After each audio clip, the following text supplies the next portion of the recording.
આપનું સ્વાગત છે। ગુજરાતમાં એક નિર્દોષ દીકરીનું સરઘસ કાઢવામાં આવ્યું, જે ઘટના બાબતે ન્યાય ન અપાવી શકવા બદલ ગોપાલ ઇટાલિયાએ પોતાને સજા કરી। ગુજરાતમાં એક નિર્દોષ દીકરીનું સરઘસ કાઢવામાં આવ્યું અને પટ્ટાથી તેને માર મારવામાં આવ્યો। તે ઘટનામાં હું એસપીને મળ્યો પણ ન્યાય ન અપાવી શક્યો, તે બદલ પોતાની સજા કરું છું, તેમ ગોપાલ ઇટાલિયાએ જણાવ્યું હતું। આગળ ઉમેર્યું કે આ સિવાય ભૂતકાળમાં અનેક ઘટનાઓ જેવી કે લઠ્ઠાકાંડ, પેપરલીક કાંડ, મોરબી કાંડ જેવી અનેક ઘટનાઓ થઈ હતી, જેમાં ગોપાલ ઇટાલિયાએ જનસભામાં જણાવ્યું કે પોતે અનેક ઘટનામાં કાયદાકીય, સામાજિક અને રાજકીય લડાઈ તેઓ લડતા આવ્યા છે, પરંતુ ભાજપના રાજમાં અધિકારી અને નેતાઓની ભ્રષ્ટ સાંઠગાંઠના કારણે કોઈને ન્યાય મળી શક્યો નથી। તેના કારણે તેઓએ પોતાને સજા કરી અને ગુજરાતનો સૂતેલો આત્મા જાગવો જોઈએ તેવો આહવાન પણ કર્યો હતો। તમે એક નિર્દોષ દીકરીને પટ્ટા માર્યા છે, અનેક ઘટનાઓમાં ન્યાય નથી અપાવી શક્યા ભાજપ વાળા। અમે લડ્યા, અમે ન્યાય નથી અપાવી શક્યા। મેં અનેક ઘટના ગણાવી, આવેદન પત્ર, નિવેદન, ધરણા, રેલી, સભા, સરઘસ, ન્યાય નહીં। ઘટના ચાહે બળાત્કારની હોય, ઘટના ચાહે લૂંટની હોય, ઘટના ચાહે મારામારીની હોય, વ્યાજ માફિયાના ત્રાસથી દવા પી જાય, લોકો આત્મહત્યા કરી જાય, ઘટના ચાહે કોઈ પણ હોય, ન્યાય નથી મળતો।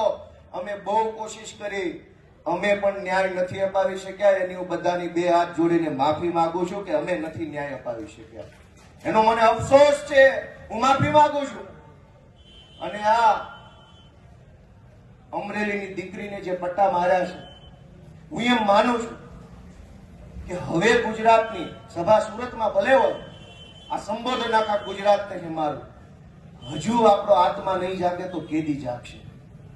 આપણો આત્મા જાગી જવો જોઈએ કે આ શું તમાશો હાલે છે, આ કેવી રીતે હાલે? ગુંડાઓ, બુટલેગરો, માફિયાઓ, તોડબાજો, ડ્રગ્સ વાળા, દારૂ વાળા, રેતી વાળા બેફામ ફરે અને નિર્દોષ માણસને પોલીસ સ્ટેશનમાં માર મારે છે। અમે રજૂઆત લઈને જઈએ તો અમારા ઉપર એફઆઈઆર। એટલે મેં નક્કી કર્યું છે કે ગુજરાતનો આત્મા જગાડવાનો છે દોસ્તો, અને મેં નક્કી કર્યું છે કે અમે ન્યાય નથી અપાવી શક્યા દીકરીને, અને એટલે દીકરીને જે પોલીસે પટ્ટા માર્યા છે, એ પટ્ટા આજે હું ખાઈશ જાહેરમાં।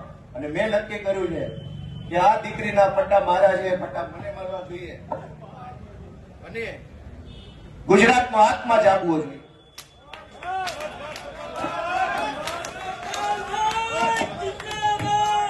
ગુજરાતનો આત્મા જાગવો જોઈએ। હવે ગુજરાતનો આત્મા જાગવો જોઈએ, મૂકી દો, આત્મા જાગવો જોઈએ ગુજરાત આખાનો। દીકરીને પટ્ટા કેવી રીતે પોલીસ મારે, મૂકી દો। ગુજરાતનો દોસ્તો આત્મા જાગવો જોઈએ, આત્માની અંદર લાગવું જોઈએ। દીકરીને પોલીસ કેવી રીતે પટ્ટા મારી શકે દોસ્તો? આ સજા મને મળવી જોઈએ, આ સજા મને મળવી જોઈએ। જેને જેને દીકરીઓ, ગુજરાત આખાની દીકરીઓ પર અત્યાચાર કર્યા, સજા મને મળવી જોઈએ દોસ્તો। અમે ન્યાય નથી અપાવી શક્યા, એનો મને અફસોસ થાય છે। અમે ન્યાય નથી અપાવી શક્યા દોસ્તો। હું ગુજરાતનો આત્મા જગાડવા માંગુ છું। કોઈ અમને જિંદગીભર મત ન આપતા, અમને હરાવી દેજો, પણ દીકરીઓને ન્યાય અપાવવા માટે તમારા આત્મા જગાડો, તમારા આત્મા જગાડો। અમને આખી જિંદગી મત ન દેતા, હરાવી દેજો, દીકરીને ન્યાય અપાવશો કે નહીં અપાવો?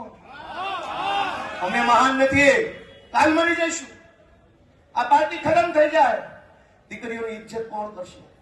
અને આ એક દીકરીનો સવાલ નથી, ઝઘડિયામાં બળાત્કાર થયો, જસદણમાં બળાત્કાર થયો, દાહોદમાં બળાત્કાર, ચારો તરફ બળાત્કાર થાય છે।